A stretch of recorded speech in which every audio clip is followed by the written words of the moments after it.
सम्पूर्ण विद्यार्थी भाइ-बहिनीहरूलाई हार्दिक स्वागत गर्दै मैले आजको हाम्रो पढ्ने विषयवस्तु छ। हामी जुन विषयवस्तुमा आज हामी चर्चा गर्न गइरहेका छौँ, त्यो विषयवस्तु भनेको कन्स्ट्रक्टिभिजमभित्र भिगोस्किज सोसियल कन्स्ट्रक्टिभिजम। भिगोस्कीको सामाजिक संरचनावादको सिद्धान्त। यसभन्दा अगाडिको क्लासमा हामीले चाहिँ प्याजेटको कग्निटिभ कन्स्ट्रक्टिभिजमको बारेमा चर्चा गरेका थियौँ। आज हामी चाहिँ भिगोस्कीको सोसियल कन्स्ट्रक्टिभिजमको बारेमा चर्चा गर्छौँ। तपाईँलाई मैले यहाँ स्क्रिनमा चाहिँ देखाएको छु सोसियल कन्स्ट्रक्टिभिजम। यो चाहिँ लिभ सिमकोभिच भिगोस्की, उनको पुरा नाम, छोटकरीमा लिभ भिगोस्की भनेर पनि भनिन्छ। उनी रसियन हुन्। 1896 मा उनको जन्म भयो, 1934 मा उनको मृत्यु भयो। झन्डै 37 वर्षको उमेरमा उनको चाहिँ मृत्यु भएको थियो। अब उनको चाहिँ छोटो समयमा उनले चाहिँ धेरै योगदान पनि पुर्याएका छन्। अब कस्तो योगदान पुर्याएका छन् त सोसियल कन्स्ट्रक्टिभिजमको सन्दर्भमा कन्स्ट्रक्टिभिजमको एउटा धार कग्निटिभ कन्स्ट्रक्टिभिजम, अर्को धार भनेको सोसियल कन्स्ट्रक्टिभिजम। र सोसियल कन्स्ट्रक्टिभिजमको वकालत गर्ने व्यक्ति अथवा त्यसको विस्तृत रूपमा संसारभरि त्यसको दृष्टिकोण फैलाउने व्यक्ति भनेको लिभ भिगोस्की हुन्। र उनको चाहिँ उनले प्रतिपादन गरेको सिद्धान्त जुन छ सामाजिक सांस्कृतिक संज्ञानात्मक सिद्धान्त, सोसियल कल्चरल कग्निटिभ थ्योरी भनेर उनको थ्योरीलाई भनिन्छ, अथवा यसलाई सोसियल कन्स्ट्रक्टिभिजम पनि भन्ने गरिन्छ। र उनले मुख्य गरी उनका प्रमुख पुस्तकहरू छन् दुईटा। एउटा साइकोलोजी अफ आर्ट्स भन्ने पुस्तक उनले प्रस्तुत गरेका छन्, सम्पादन गरेर अगाडि ल्याएका छन्। अर्को छ थट एन्ड ल्याङ्ग्वेज भन्ने अर्को चाहिँ छ। र उनको चाहिँ थ्योरीलाई कल्चरल हिस्टोरिकल साइकोलोजीको रूपमा, र त्यस्तै उनले चर्चा गरेको अर्को विषयवस्तु छ जोन अफ प्रोक्सिमल डेभलपमेन्ट, जेडपिडी भन्ने विषयवस्तु छ। र समग्रमा उनले मनोविज्ञानको क्षेत्रमा सांस्कृतिक ऐतिहासिक मनोविज्ञान कल्चरल हिस्टोरिकल साइकोलोजीको सूत्रपात गर्ने प्रमुख व्यक्तिको रूपमा हामीले लिभ भिगोस्कीलाई लिन्छौँ।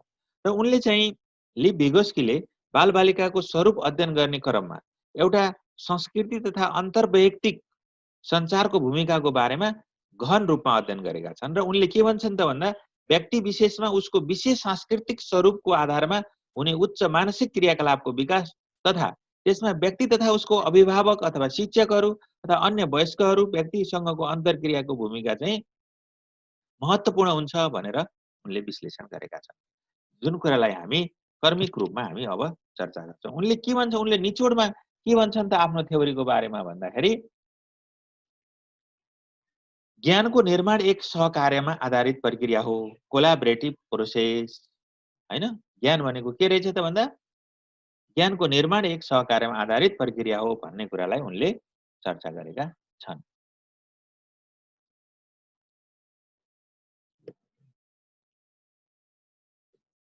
अनि उनको चाहिँ जुन सिद्धान्त छ, उनको सिद्धान्तभित्र दुईटा पक्ष छ, अथवा उनले कन्स्ट्रक्टिभिजमको चर्चा गर्ने सन्दर्भमा उनलाई मैले सोसियल कन्स्ट्रक्टिभिजमको पक्षमा भने।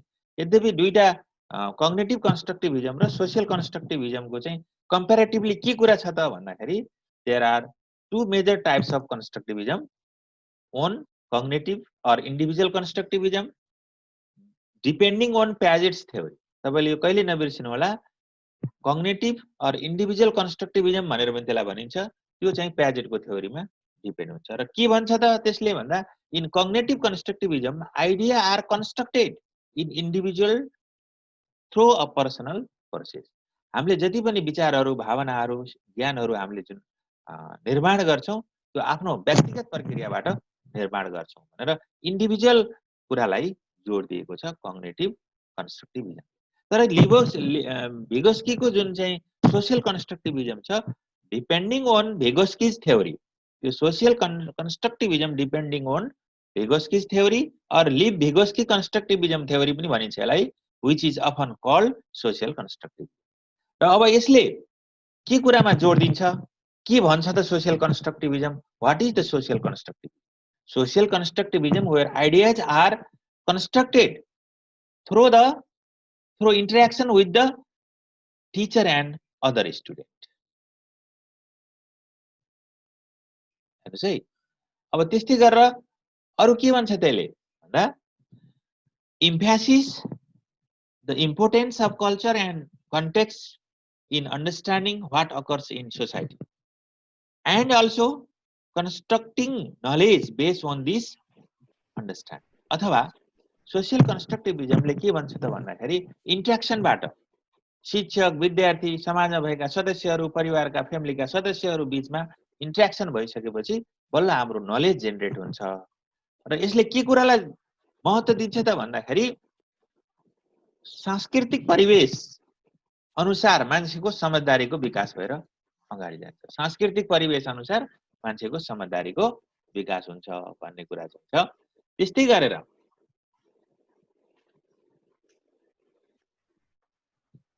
अनि अर्को पक्ष के छ त भन्दाखेरि and constructing knowledge based on his understanding. हरेक मान्छेको नलेज कस्तो हुने के हुने भन्ने कुरा चाहिँ उसको केमा डिपेन्ड गर्ने भयो त अब भन्दाखेरि अन्डरस्ट्यान्डिङ। कसले कति समझदारी लिन्छ। तपाईँ नेपालमा बस्नु भएको छ, हाम्रो नेपालीज कल्चरबाट प्रभावित हुनुहुन्छ। तपाईँ चाहिँ इन्डियामा हुनुहुन्छ, अमेरिकामा हुनुहुन्छ, अस्ट्रेलियामा हुनुहुन्छ, कहाँ हुनुहुन्छ हैन, कहाँको बच्चा छ, त्यो बच्चाको समझदारी त्यहीको कल्चरल इफेक्टबाट प्रभावित भएको हुन्छ भन्ने कुरा चाहिँ यसमा चाहिँ राखिएको छ। त्यस्तै गरेर अर्को पक्ष के छ त लिभ भिगोस्कीको भन्ने सन्दर्भमा लिभ भिगोस्कीको भ्यूमा अर्को पक्ष के छ त भन्दाखेरि Lev Vygotsky believe that culture plays large role of the cognitive development of person. हाम्रो सोसाइटी जुन छ संस्कृति छ रीतिरिवाज खानपान हाम्रा जुन धर्म संस्कृतिका जति पनि कुराहरू छन् ती सबै कुराहरूले हाम्रो मानसिक विकासमा एउटा व्यक्तिको मानसिक विकासमा प्रभाव पारेको हुन्छ। According to Lev Vygotsky culture gives the child the cognitive tools.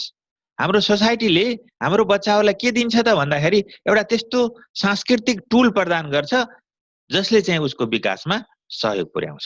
त्यस्तै adult such of parents and teachers are conduits भनेको transmitted for the tools of the culture including language.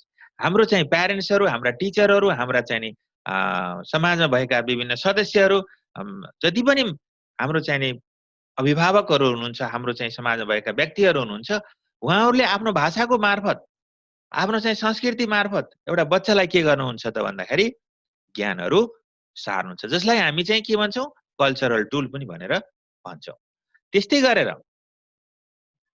अर्को महत्त्वपूर्ण पक्ष के छ त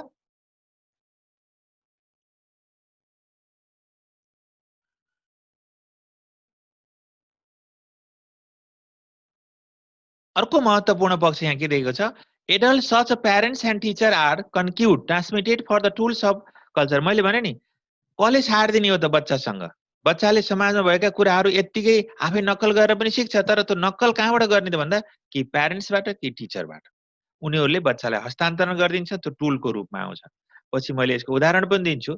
त्यस्तै the tools culture provides a child include cultural history social context and language. के इन्क्लुड हुन्छ त कल्चरल टुलमा के कुरा इन्क्लुड हुन्छ भन्दा त्यहाँ कल्चरल हिस्ट्री हुन्छ। हाम्रो बाजे बराजुदेखि के गर्दै आइएको थियो हाम्रो समाजले हिजो के गरेको थियो आजभन्दा 50 वर्ष पहिला के भएको थियो हैन। त्यस्तै सोसियल हाम्रो सामाजिक परिवेश यसमा आजभन्दा 20 वर्ष अगाडि कस्तो थियो हैन। अब 10 वर्षपछि कस्तो हुन्छ भन्ने कुरा त विगतको हिस्ट्रीबाट हामीले थाहा पाउने हो नि।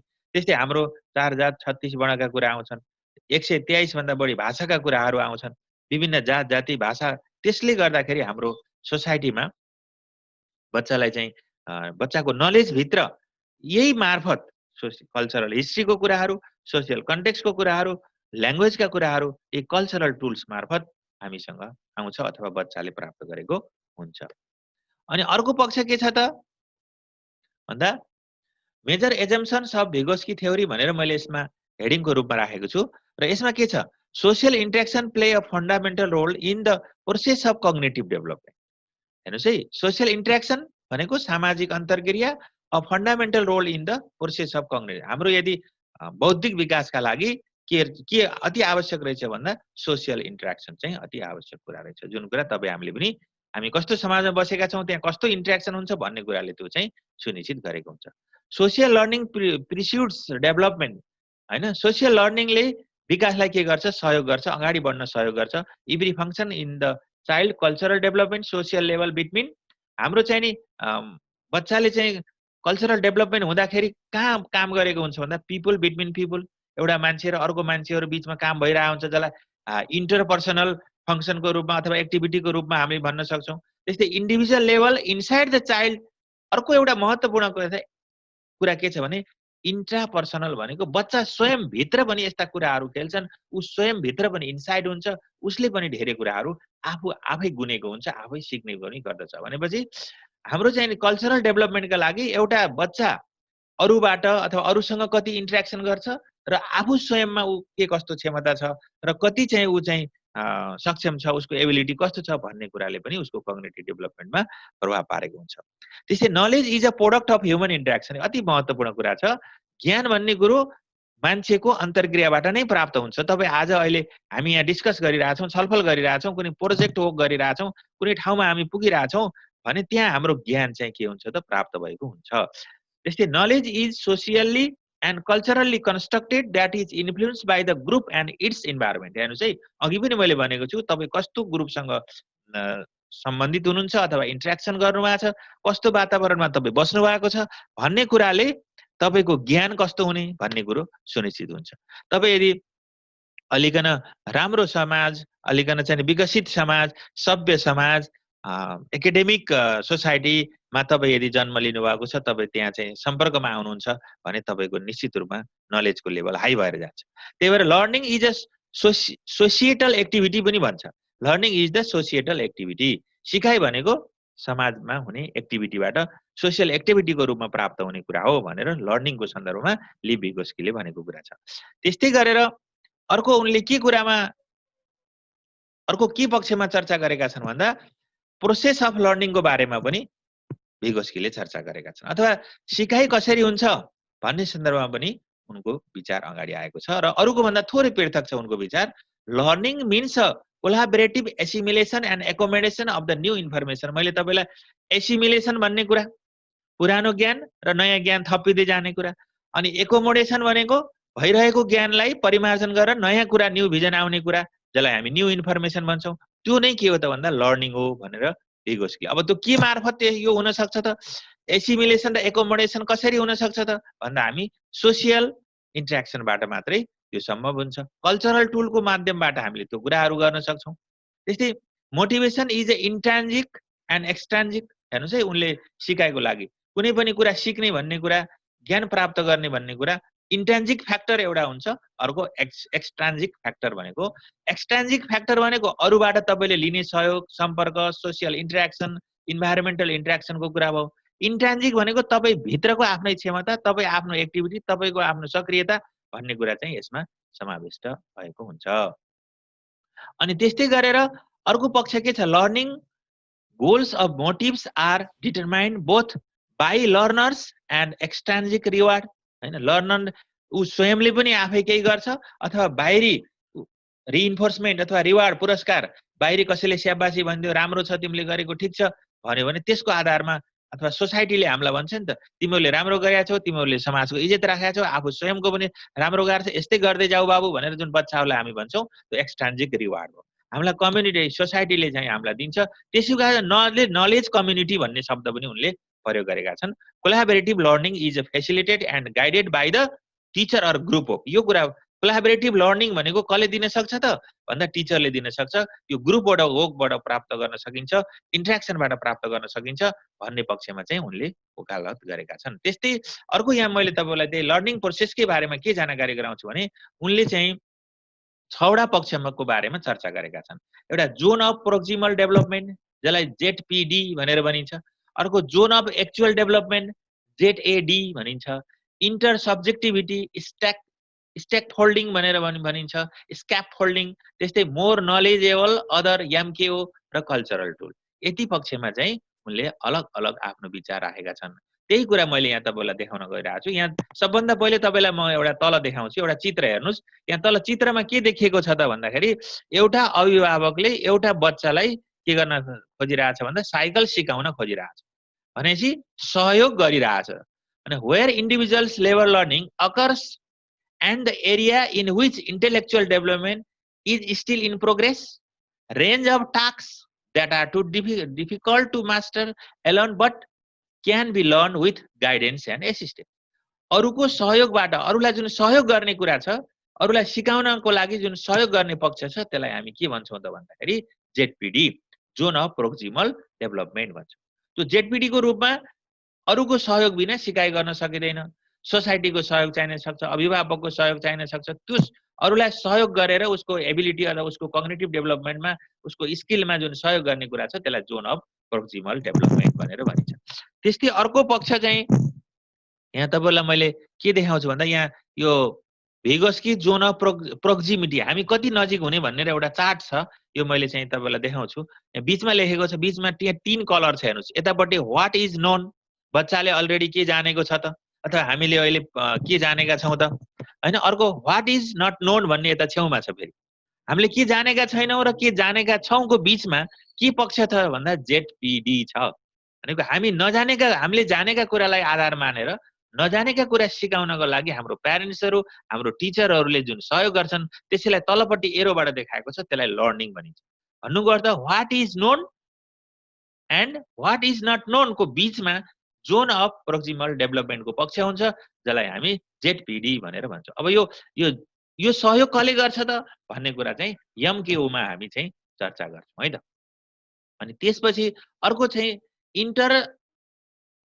इन्टर सब्जेक्टिभिटी भन्ने पक्ष छ। यो पनि भिगोस्कीको एउटा कन्सेप्ट भित्र उनले के भन्छन्, individuals comes to a task, problems or conversation with their own way of making sense of it. भनेको मान्छेले आफै कुनै कुराहरू इन्डिभिजुअली पनि के गर्छ त भन्दा एउटा कन्सेप्ट बनाउँछ, एउटा धारणा बनाउँछ, पर्सेप्सन गर्छ र त्यसको आधारमा उसले आफ्ना समस्याहरू, आफ्ना कामहरू समाधान गर्दै अगाडि बढ्छ भन्ने यो कन्सेप्ट पनि उनले चर्चा गरेका छन्। त्यसपछि अर्को पक्ष के छ त भन्दा उनले चर्चा गरेको एउटा पक्ष छ स्क्यापफोल्डिङ भन्ने छ। यो स्क्यापफोल्डिङ भनेको के हो त भन्दा process of providing various types of support, guidance or direction during the course of an activity. तपाईले कुनै पनि काम गर्दै हुनुहुन्छ, त्यो काम गर्दाखेरि विभिन्न किसिमको हामीलाई सपोर्ट चाहिन्छ। त्यो शिक्षकको सपोर्ट हुन सक्छ, प्यारेन्ट्सहरुको सपोर्ट हुन सक्छ, आर्थिक सपोर्ट हुन सक्छ, मनोवैज्ञानिक, सामाजिक, विभिन्न खालका राजनीतिक सपोर्टहरु हुन सक्छन्। ती विभिन्न खालका बच्चाको एउटा ज्ञान डेभलपमेन्ट गर्ने क्रममा जुन सपोर्ट प्राप्त हुन्छ, त्यो चाहिँ के हो त भन्दा स्क्यापफोल्डिङ हो। अब यो लर्नरलाई कसले चाहिँ त्यो सहयोग गर्छ त भन्दा एमकेओ भनेर यतापट्टि चित्रमा, एमकेओ भनेको सम्झनुस् सहयोग गर्ने व्यक्ति। म टिचर पनि तपाईहरुको लागि एमकेओ भयो, तपाईहरुको प्यारेन्ट्सहरु तपाईहरुको लागि के भयो, एमकेओ भयो। त्यसै तपाईले गुगलबाट कुनै कुरा सर्च गर्नुहुन्छ, त्यो पनि एमकेओ भयो। डिक्सनरी हेर्नुहुन्छ, डिक्सनरी तपाईको एमकेओ भयो।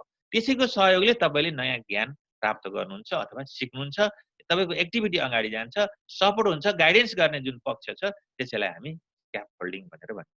त्यस्तै अर्को चाहिँ मोर नलेजेबल अदर, एमकेओ भनेको के हो भनेर पनि उनले छुट्टै चर्चा गरेका छन्। The more knowledgeable other is a person that has more knowledge or ability than the learner does that can help the learner learn। सिकाइको सिक्ने कामलाई सहयोग गर्ने जुन व्यक्ति जोसँग सिकारुसँग भन्दा धेरै ज्ञान हुन्छ। जस्तै एकछिनको लागि सम्झनुस्, तपाईहरुसँग भन्दा मैले अलिकन ज्ञान बढी राखेको छु, म एउटा टिचर हो भने तपाईहरुको लागि म के भएँ त एमकेओ भयो। तपाईको प्यारेन्ट्सहरुमा कतिपय तपाईको सोसाइटीका ऐतिहासिक कुराहरुको बारेमा उहाँहरुलाई बढी ज्ञान छ, तपाईलाई कम ज्ञान हुन सक्छ भने तपाईको प्यारेन्ट्सहरु के भयो, एमकेओ भयो। त्यस्तै हामीले गुगलबाट सर्च गरेर कुनै कुरा हामी पत्ता लगाउँछौं, त्यो कम्प्युटर डिभाइस, गुगल डिभाइस हाम्रो लागि के भयो त भन्दाखेरि एमकेओ को रूपमा भयो। तपाईको कुनै किताब हुन सक्छ, कुनै डायरी हुन सक्छ, कसैका सुझावहरु हुन सक्छन्, कसैको कोटेसन हुन सक्छ, यसले एमकेओ को काम गर्न सक्छ। जुन कुराले हामीलाई चाहिँ गाइडेन्स एन्ड काउन्सिलिङ कुरामा सहयोग गर्छ र हाम्रो एबिलिटी डेभलप गर्न, हाम्रो सिक्ने कुरामा सहयोग गर्छ, त्यसैलाई हामी एमकेओ भनेर भन्छौं। यहाँ एउटा चित्र पनि देखाएको छ। मोर नलेजेबल अदर भनेको बच्चा जान्ने, सिकारु भन्दा बढी जान्ने व्यक्ति को हुन सक्छ त भन्दा हु इज द ली भिगोस्की। ली भिगोस्की तपाई हामी भन्दा बढी ज्ञान भएको मान्छे हुन सक्छ, हैन। त्यो चाहिँ के भयो त एमकेओ को रूपमा भयो। एउटा प्यारेन्ट्सले एउटा बच्चालाई कम्प्युटरको बारेमा सिकाइरहेछ यहाँ चित्रमा, त्यो प्यारेन्ट्स चाहिँ त्यो बच्चाको लागि के भयो, एमकेओ भयो। त्यो कम्प्युटरको डिभाइसले जुन सहयोग गर्यो त्यो पनि के एमकेओ को रूपमा भयो। यतापट्टि कम्प्युटरको एउटा चाहिँ किबोर्डहरु देखाएको छ, तल एउटा बुक देखाएको छ, यतापट्टि एउटा मान्छे देखाएको छ, यी टिचरहरु हुन सक्छ, यी जति पनि कुराहरु छन्, हाम्रो सोसाइटी पनि यमकेओको रूपमा हुन सक्छ, यी सबै कुरालाई मोर नलेजेबल अदरको रूपमा भिगोस्कीले चर्चा गरेका छन्। त्यस्तै अर्को उनले चर्चा गरेको पक्ष भनेको कल्चरल टुल पनि छ। अब यो कल्चरल टुल भनेको के हो त? हेर्नुस् है, अब कल्चरल टुल भनेको के हो त? Cultural tools are item in the culture that teaching children about the expectations of group. Example, मैले अघि पनि भनेको छु कल्चरल टुल भनेको त्यस्ता चीज हैन जसले तपाई हाम्रो चाहिँ जुन बौद्धिक विकासको लागि सहयोग गरेको हुन्छ। बुक्सहरु, कम्प्युटर्सहरु, tradition by using those tools the child understand what is important in his her culture. हाम्रो सोसाइटीले हामीलाई सिकाएको हुन्छ, हाम्रो किताबहरु, हाम्रो धर्मग्रन्थहरु, हाम्रा डिक्सनरीहरु, हाम्रो ट्रेडिसन कल्चर, यसले चाहिँ यी सबै के हुन् कल्चरल टुलको रूपमा उनले चर्चा गरेका छन्। Those tools helps the child to form their own view of world. उनले त्यही कल्चरल टुलको सहायताले संसारमा जति पनि चीजहरु छन् त्यसको आफ्नो एउटा दृष्टिकोण, संसारप्रति हेर्ने दृष्टिकोण, कुनै व्यक्तिप्रति, कुनै समाजप्रति हेर्ने दृष्टिकोण बच्चाले बनाउँछ भन्ने कुरा पनि यहाँ गरेका छन्। यहाँ अब टुल्सहरु दुई किसिमको हुन्छ भनेर यहाँ चर्चामा छ। एउटा टुल छ रियल टुल्स, जस्तै प्रिन्टिङ गरेका कुराहरु, प्रिन्टिङ प्रेसका कुराहरु, कम्प्युटर कुराहरु, इन्टरनेटका कुराहरु, हैन? त्यस्तै अर्को छ सिम्बोलिक टुल्सहरु, हैन? सिम्बोलिक टुल्सहरु भनेको चाहिँ ल्याङ्ग्वेज साइनहरु हुन सक्छ। ल्याङ्ग्वेज छुट्टै, साइन छुट्टै, ल्याङ्ग्वेज भाषा हुन सक्छ, हैन? कल्चरल टुल हो, हाम्रो भाषाले पनि धेरै कुरा सिकाएको हुन्छ। साइन भनेको सिग्नेचरहरु हुन सक्छ, कुनै कोडहरु हुन सक्छ, हैन? संकेत जस्तै कोड गरेको जस्तै 100 मा फोन हान्ने भनेपछि पुलिसमा जाने भन्छ नि, त्यो कोड भयो के। त्यस्तै tools types the quality influence the pattern and rate of development. अब कस्तो किसिमको चाहिँ टुल्सहरु तपाईसँग तपाईले प्राप्त गर्नुहुन्छ अथवा त्यसको सम्पर्कमा तपाई जानुहुन्छ, त्यसको इन्टरेक्सनमा तपाई जानुहुन्छ, त्यसले चाहिँ तपाईको रेट अफ डेभलपमेन्टमा प्रभाव पारेको हुन्छ अथवा कग्निटिभ डेभलपमेन्टमा प्रभाव पारेको हुन्छ भन्ने कुरा उनको छ। एक्जाम्पलको रूपमा पनि कल्चरल टुल्सहरु यहाँ मैले राखिदिएको छु। हेर्नुस् त यहाँ कति चीज छ। यहाँ ल्यापटप छ, क्याल्कुलेटर छ, हैन? त्यस्तै केटाकेटीले चाहिँ नि खेलेका छन्, पेन्सिलले लेखेका छन्, ड्रइङहरु गरेका छन्। यो कस्तो कल्चरबाट आएको छ भन्ने कुरा हो। एफएमहरु, रेडियोहरुको पनि यहाँ चित्र टावर देखाएको छ। र तपाईलाई मैले एउटा राम्रो उदाहरण के दिन्छु भने तपाईले कुनै पनि हिसाब गर्दाखेरि कसरी गर्नु? अम्ला गनेर गर्नुहुन्छ अथवा धर्का तानेर गर्नुहुन्छ, हैन? अथवा ढुङ्गा गनेर गर्नुहुन्छ, कसरी गर्नुहुन्छ? धेरै जसोले अम्ला गन्छ, कसैले चाहिँ दिमागले गन्छ, कसैले क्याल्कुलेटरले हानेर बल्ल हिसाब निकाल्न सक्छ। अहिलेको बच्चाहरुको कस्तो खालको कल्चरल इफेक्ट पर्यो भन्दाखेरि क्याल्कुलेटर भएन भने 1 + 1 = 2 भनेर भन्न पनि उनीलाई क्याल्कुलेटर चाहिन्छ। तर तपाई हामी अलि पहिलेकोलाई हामीले चाहिँ अम्ला गनेर, धर्का तानेर, हामीले सिक्दा अम्ला गनेर गरिन्थ्यो भने अहिलेका बच्चाहरुले धर्का तानेर गर्छ। अनि कल्चरले के सिकाएको छ भन्ने कुराहरु यसमा पर्छ। यति भन्दै तपाईहरुको यो लिभ भिगोस्कीको थ्योरीलाई मैले आज यही अन्त्य गर्दछु। Thank you.